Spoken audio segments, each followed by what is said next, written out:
الكافرون. To hasten the reappearance of our beloved Imam al-Mahdi, please recite aloud salawat ala Muhammad wa ali Muhammad.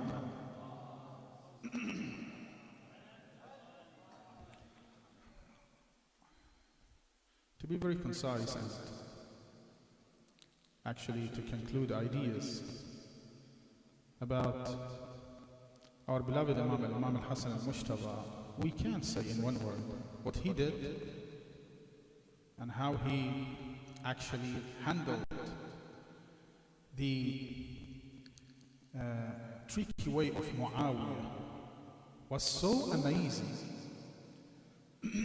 that when Muawiyah realized what happened, when he tried to force Imam al-Hasan al-Mushtaba to sign the treaty, to sign the peace agreement, when he tried to do so, and somehow he forced Imam Hasan al-Mushtaba to accept his offer, after he realized, Muawiyah realized the ramifications of Imam al-Hasan's actions and how he accepted the peace treatment or the actually that treaty. He got so angry that he lost, and he lost the way. He wasn't able to behave himself, although what we know about Muawiyah that he was a smart person who tries to place politics, who tries to look good in front of at least some of the nation. When he realized what happened, he tore apart the treaty that was signed by himself and Imam Hasan al-Mushtaba and put it under his foot without being able to actually receive back the position he used to have before Imam al-Hasan signed that peace agreement. What I mean by that? Listen. There is a narration. It says that Imam al-Hasan said, I wish I can fight against Muawiyah up to the day of judgment. And he means by this saying that he won't regret the fight against Muawiyah, and Muawiyah won't get corrected at all. He is so firm in his oppression and is in his way of ruling, and Imam al-Hasan al-Mushtaba is so firm in his stance that he won't actually accept Muawiyah's ruling as Imam Amir al-Mu'mineen alayhi salam was. He didn't accept the way that Muawiyah rules. He didn't accept him as ruler. So Imam al-Hasan was going to Madain and waiting there so people can gather, can come to him, can join his army so he can fight Muawiyah. Muawiyah started his job. Started to spread rumors that Imam al-Hasan wants to actually sign the peace agreement, and the Prophet said, أن الله يصلح به بين حيين من المسلمين, that Allah subhanahu wa ta'ala will reconciliate by Imam al-Hasan between two Muslims party, okay, liberal and labor for instance, they will come to an agreement and make one government, something like that, and that's it. And he tried to bribe some of Imam al-Hasan's army, leaders' army, such as Ubaydullah ibn Abbas, and people got confused because they saw Imam al-Hasan is preparing himself to fight against Muawiyah while they are listening and hearing some narrations of the Prophet saying that Imam al-Hasan is my great son and he will be the one that will put an end to this endless fight and war. No more killers, no more widows, no more orphans. People will come and be nice to each other, and etc. Of course, you know, Allah even says in the Quran, وَتَوَدُّونَ أَنَّ غَيْرَ ذَاتِ الشَّوْكَةِ تَكُونُ لَكُمْ. You don't like to enter war, even if the war is good for yourself, your families, and your cities. And even if the war can protect your country, your culture, your religion, you don't like it. It's hard. You know, it's hard. Swords, spears, and arrows, blood, thirstiness, and etc. It's something hard. It's not easy task. That's why Allah subhanahu wa ta'ala says that you wish that you don't enter war. You wish that you can come to an agreement peacefully. So even some of Imam Hasan's army and companions started to doubt in Imam Hasan al-Mujtaba, and he was stabbed by some hypocrites, and that's why he was moved to the city of Madain to get treatment. And then Imam Hasan al-Mujtaba received an offer from Muawiyah that come and let us sign the peace agreement. And he gave him an empty paper with his signature. So any condition, oh Hassan, you put, I've signed the paper prior to your signature, prior to your agreement. And Imam Hassan put too many conditions. He looked at his companions and progeny, and he saw that he doesn't have the army that has the power, the motivation that can fight back Muawiyah with his strong army. Imam Hasan says, I didn't want my progeny and my faithful companions to get killed by Muawiyah. That's why I tried to protect them. And he actually wrote some conditions. The first, that Muawiyah doesn't have the right to kill people for their faith. So he cannot kill those who love Imam Ali. Of course, Muawiyah won't abide by his signature, won't respect his signature. However, it would have been very hard for him to execute people simply because they love Imam Ali. Why? Because everyone knew that actually Muawiyah signed that peace agreement. So Imam al-Hasan made it very hard for Muawiyah, very hard, to simply kill and execute followers of Imam Ali. And also, Imam al-Hasan told Muawiyah that you're not going to have the right to pass on the kingdom, so-called, the rule, so-called, to your lineage, to your son Yazid, and it should come back to us, and several other conditions. And Muawiyah accepted all of them. Suddenly, Muawiyah saw himself being trapped in Imam Hasan's signature. Why? Because before the agreement, Muawiyah was able to overcome, to win that war. And after that signature, Imam Hasan al-Mujtaba bought the lives of his companion and his progeny with a simple signature. مثل ما يقولون أكبر كلاو سياسي في تاريخ الإسلام وقع على راس معاوية. الداهية اللي كان يفكر أنه هو يستطيع أن يدير الأمور، وإذا به رأى نفسه متورطا في قضية توقيع الإمام الحسن والشروط التي أملاها عليه. لذا جاء. That's why he went to the mosque and he told his companions, people and soldiers, that, do you know the peace agreement that I've signed with Hasan al-Mujtaba? He said, yes. No, we respect. He said, no, but I don't respect it. He tore it apart and put it under his foot. but was late, very late. Because to convince people to enter the battlefield and initiate and ignite a war, it's very hard. Even Muawiyah, if he wants to pay them to enter a war, it's going to be very hard. It's not going to be an easy task.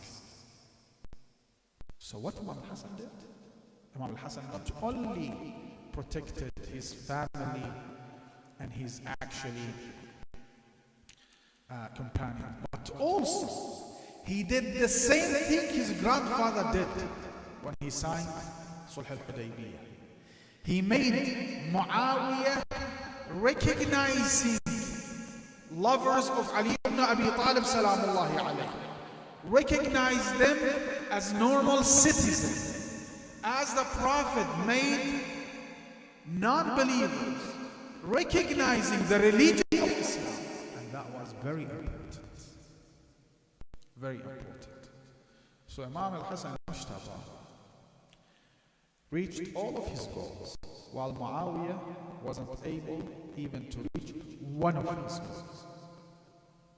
Not even one of his goals.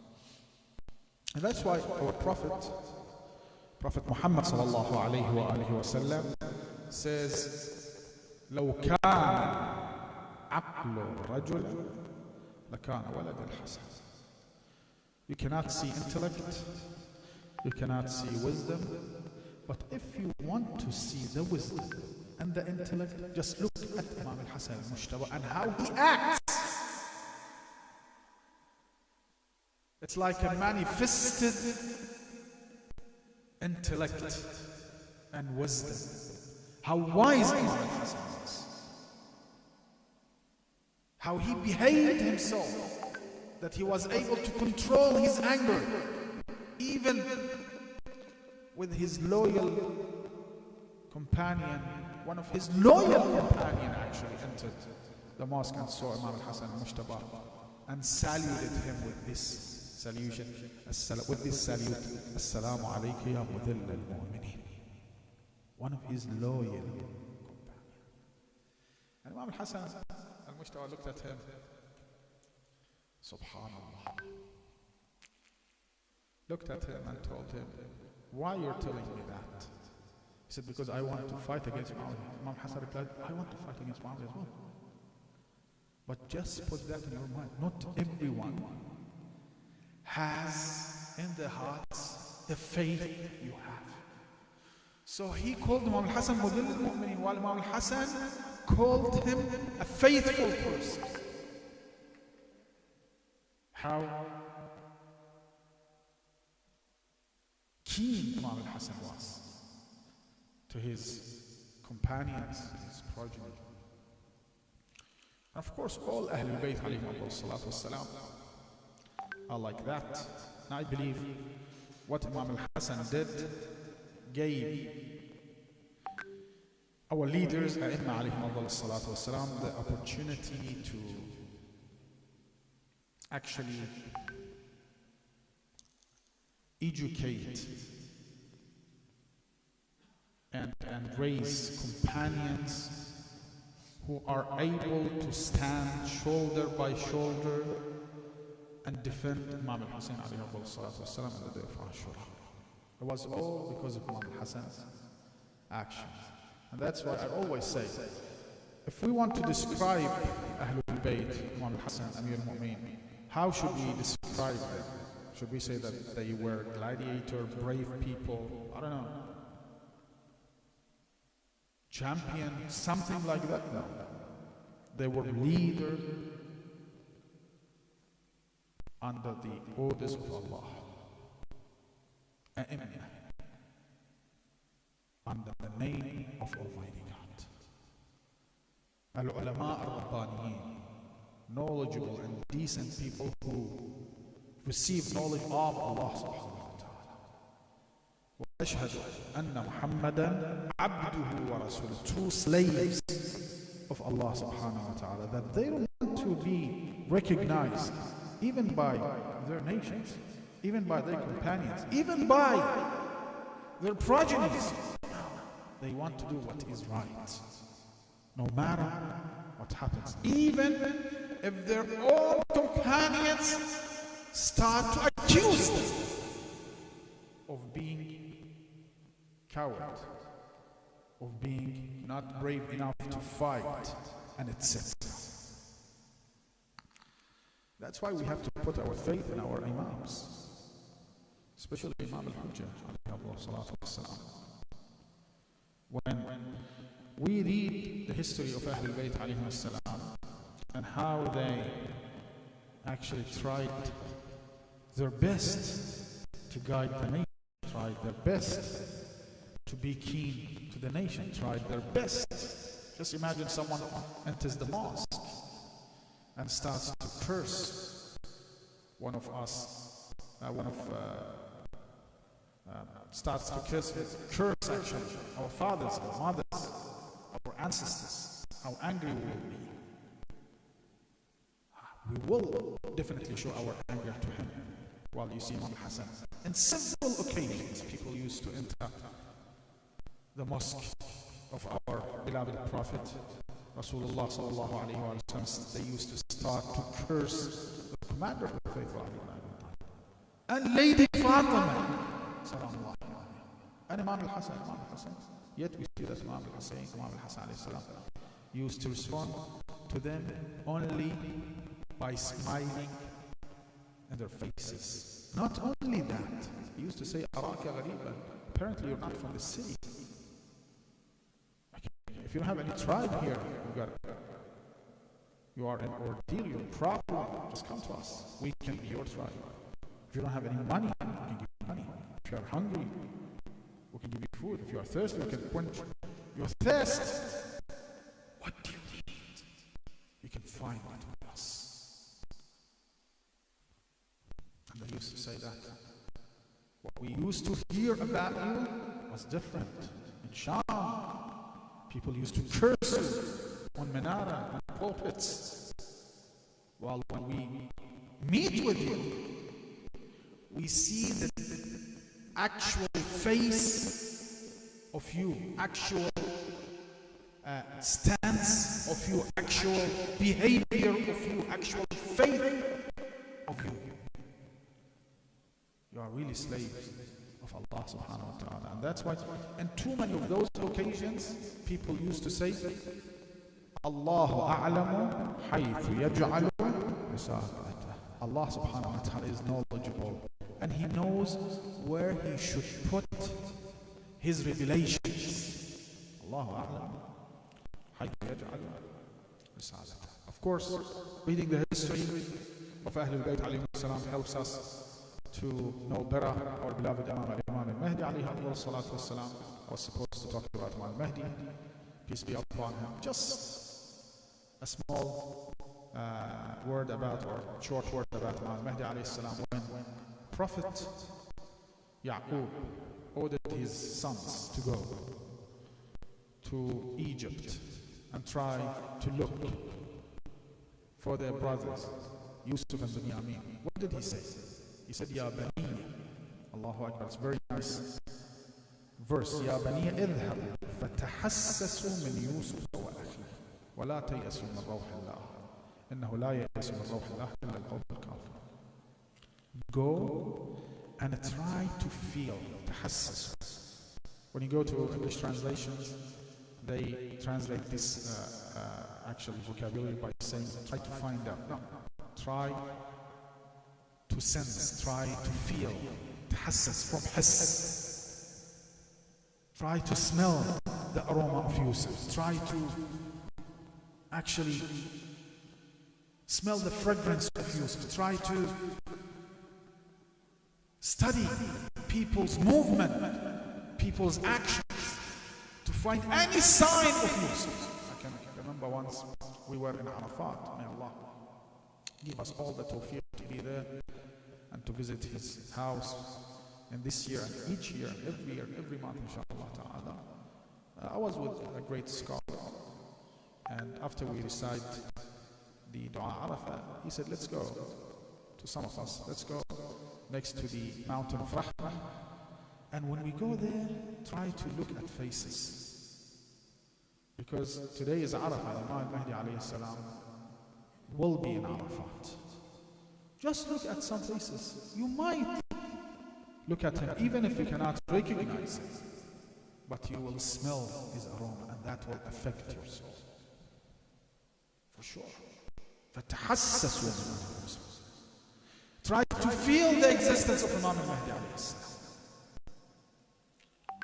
Try to smell the aroma of Imam Mahdi alayhi salam.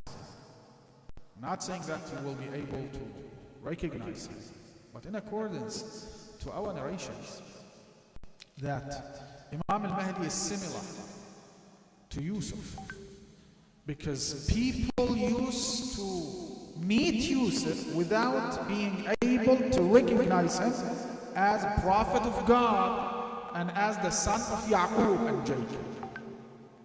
So, try to look amongst mu'mineen, those who you don't know. Maybe you can look or you can meet with Imam Mahdi, even if you cannot recognize him. He can recognize you, and that meeting will actually somehow affect you. And do not lose hope. وَلَا تَيْأَسُوا مِنْ رَوْحِ اللَّهِ. Losing hope is the worst thing that we can face. If we lose hope in ourselves, let's say someone commits sins, too many sins, and then he say, okay, I can't do anything about myself, I will end up in hell. That's it. In accordance to our narration and even our actually verses, this is the worst sin, to lose hope. Why? Because those who lose hope, they don't mind to commit any sin. They don't mind to do anything. Do any evil act. Do not lose hope in yourself, because Allah subhanahu wa ta'ala accepts even sinful people.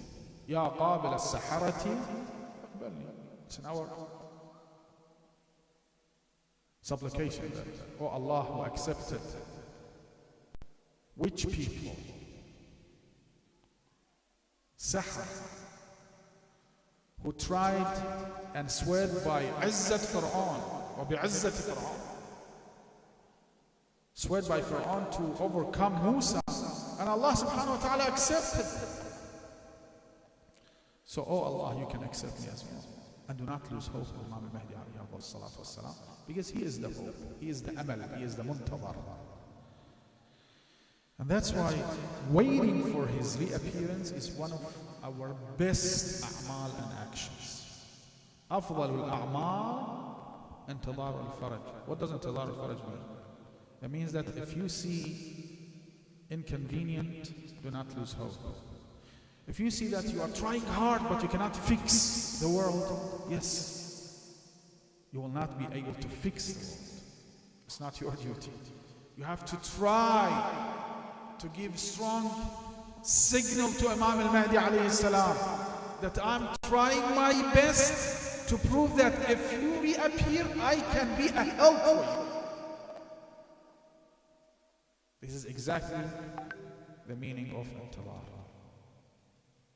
Means do not lose hope, look far away, and try to hold your faith and try to work as much as you can until Imam al-Mahdi alayhi salatu wassalam reappears. We ask Allah subhanahu wa ta'ala to hasten the reappearance of our beloved Imam al-Mahdi alayhi salatu wassalam, and to favor us all with the tawfiq to be his companions and to be amongst those who will get martyred